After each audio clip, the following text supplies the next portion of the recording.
The house down the path I've been following probably is occupied, so I won't go that way. There's two dogs right there. They're very quiet, just curious. But I won't invade someone else's territory unnecessarily. Not only theirs, but their owners.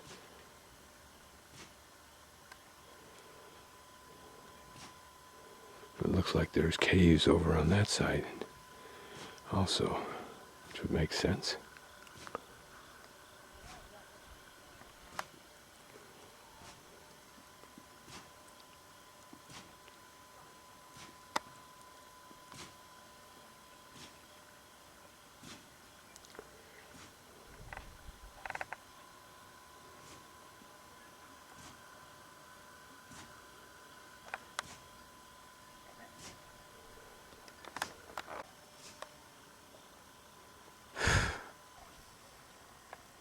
And once he's worked all day long picking this stuff, he has to climb up these hills with his produce.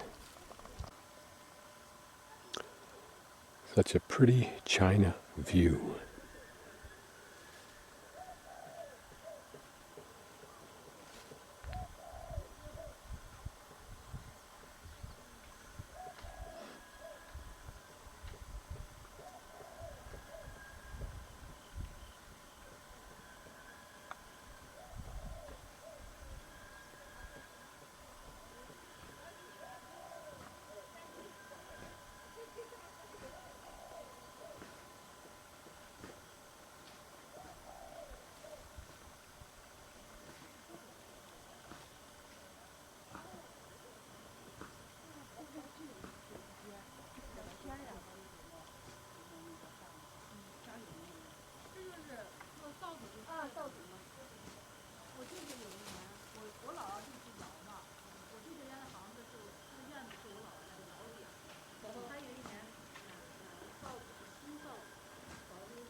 Some pretty flowers just growing wild along the slope.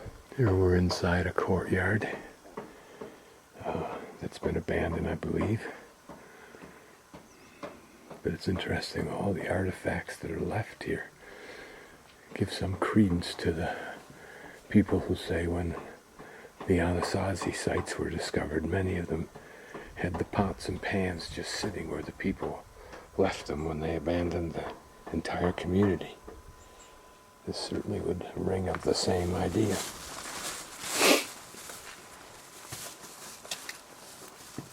This woodwork is pretty. Notice the floral in the center, that's novel. These taken out and kept just as they are would be art in the United States. Now where we are is looking at the interior of that entrance that we looked at that was so beautiful. Notice that big square hole. Again, a toilet, a well, who knows, I don't. Storage for vegetables. But imagine what life was like when the wealthy man lived here with his family at its height. What history is long gone from here? And wouldn't it be fun to know? Again, everything left just as it was. Doesn't seem that long ago. Here, what may have been the center of life, a stove for cooking outdoors in the good times, rake, hoe of some sort, another hoe.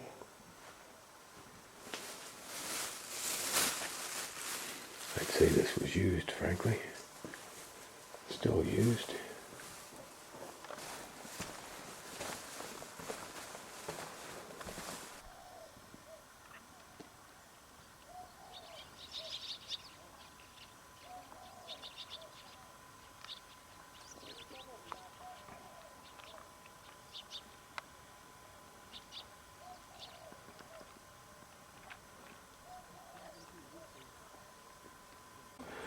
Looks like a stairwell that would have led up to that deck, as well as this other little building up here. I have to go look at his work over there. He's been working hard on that for a couple hours. I noticed where the guys were working before. I hadn't noticed it, but down below, there are two others they've already got installed.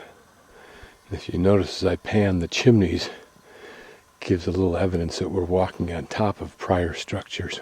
I think this bush is dead in this stage, but it adds some really vibrant, beautiful color, and oftentimes used specifically for garden coloring.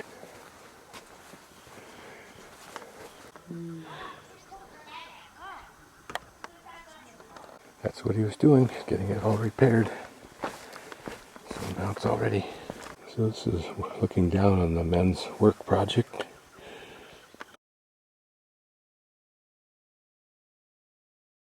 Here are the phone numbers of the place I stayed at. Just thought I'd pan through, before I leave this morning, my little cave room that they use as a family room when I'm not here. This is the bed.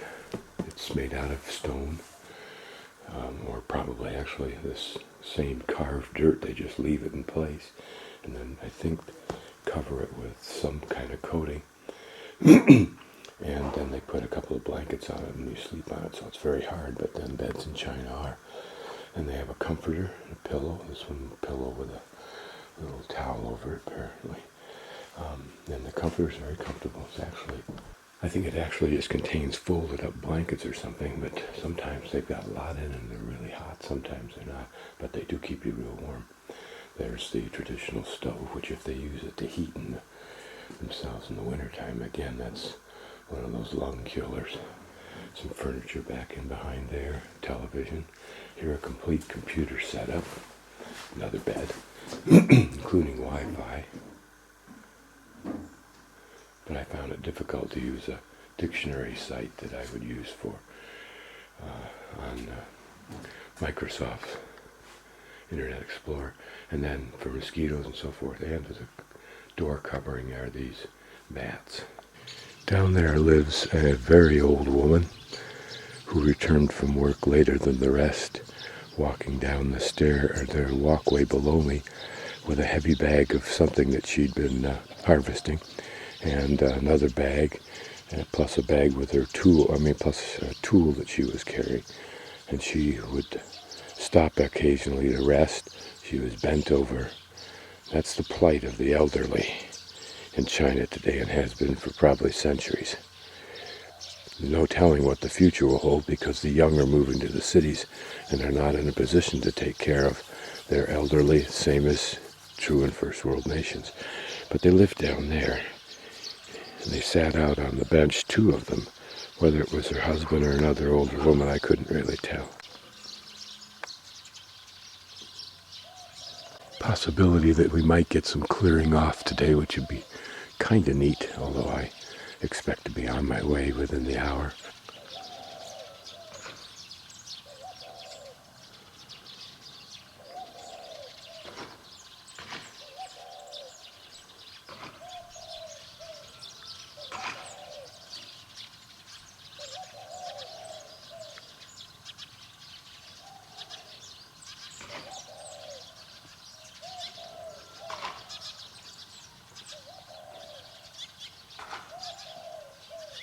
Now you see these stones embedded in the wall. My guess is that they are to tie up livestock. But now the young man here has a motorcycle or two, and it's replaced the traditional livestock that would be tied up here.